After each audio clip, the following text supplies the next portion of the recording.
حامدا و مصلیہ اما بعد فاعوذ باللہ من الشیطان الرجیم بسم اللہ الرحمن الرحیم وبالوالدین احسانا آمنت باللہ صدق اللہ العظیم۔ حضور علیہ الصلوۃ والسلام کے دیوانوں، اللہ تبارک و تعالیٰ نے قرآن مجید میں ارشاد فرمایا وبالوالدین احسانا کہ والدین کے ساتھ اچھا سلوک کرو۔ اما یبلغن عندک الکبر احدہما او کلاہما فلا تقل لہما اف۔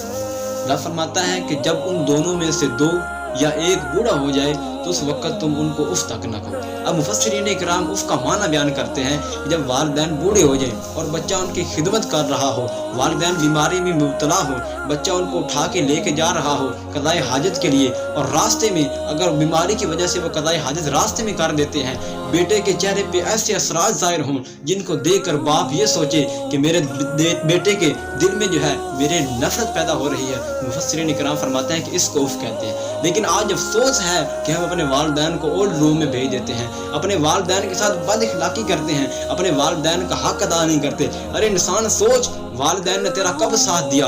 اس وقت ساتھ دیا جب تو چل نہیں سکتا تھا، تجھے انگلی سے پکڑ کر چلانا سکھایا۔ اس وقت ساتھ دیا جب تو کھا نہیں سکتا تھا، تجھے کھلانا سکھایا۔ اس وقت ساتھ دیا جب تو پی نہیں سکتا تھا، تجھے پلانا سکھایا۔ اس وقت ساتھ دیا جب تو اپنی گندگی بھی اپنے اوپر سے دور نہیں کر سکتا تھا۔ والدین نے تیرا اتنے کٹھن راستے میں، اتنے کٹھن مشکل راستے میں، اتنے کٹھن وقت میں تیرا ساتھ دیا۔ آج اگر اللہ نے تجھے طاقت دی ہے، آج اگر تو والد سے بھی زیادہ کما لیتا ہے، اگر تو والد سے بھی زیادہ کچھ کر سکتا ہے، تو اس کا مطلب نہیں تو اپنے پاسٹ کو بھول جا، اپنے ماضی کو کبھی نہ بھول۔ تو کیا تھا؟ والدین نے تیرا کتنا ساتھ دیا۔ آج تو اپنے والدین کو خوش کر اور ان کی خدمت کر، اس میں اللہ کی بھی رضا ہے اور تیرے والدین کی۔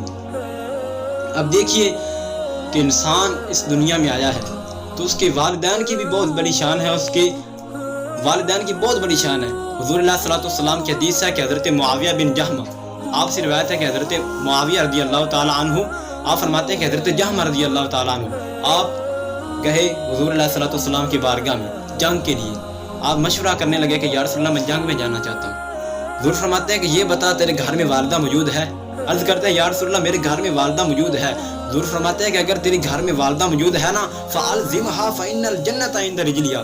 حضور فرماتے ہیں اگر تیری گھر میں والدہ موجود ہے تو اس کی خدمت کر، اس کی تواضع خدمت کر، اللہ تبارک و تعالیٰ تجھے جنت عطا فرما دے گا۔ اب دیکھیے جہاد ایک بہت بڑی عبادت ہے، لیکن اگر گھر میں والدہ موجود ہے، والدہ کو بیٹے کی خدمت کی ضرورت بھی ہے، تو پھر انسان کو چاہیے کہ اپنے جہاد کو چھوڑ کر بھی اپنی والدین کی خدمت کرے۔ جس طرح وہ آدمی جو جنگ میں لڑا اور اللہ تبارک و تعالیٰ کے راستے میں جدوجہد کی اور شہید ہو کر جنت پائی، اسی طرح حضور فرماتے ہیں کہ جو آدمی گھر میں بیٹھے والدین کی خدمت کرتا ہے، اللہ تبارک و تعالیٰ اس کو بھی جنت عطا فرماتا ہے۔ اب ایک آدمی تھا، اس نے منت مانی کہ اگر میرا یہ فلاں کام ہو گیا تو میں جنت کو آخری سیڑھی تک، مطلب آخر سے بھی چوموں گا، اور یہاں سے ودا ہوتی ہے وہاں سے بھی چوموں گا۔ اب حضور علیہ الصلوۃ والسلام کی بارگاہ میں حاضر ہوتا ہے، یا رسول اللہ میری منت پوری ہو گئی، میرا جو کام تھا وہ پورا ہو گیا، لیکن میں نے اب اپنی منت پوری کرنی ہے تو وہ کیسے کر سکتا ہوں؟ حضور علیہ الصلوۃ والسلام کے پاس تو پھر ہر مسئلے کا حل ہوتا تھا۔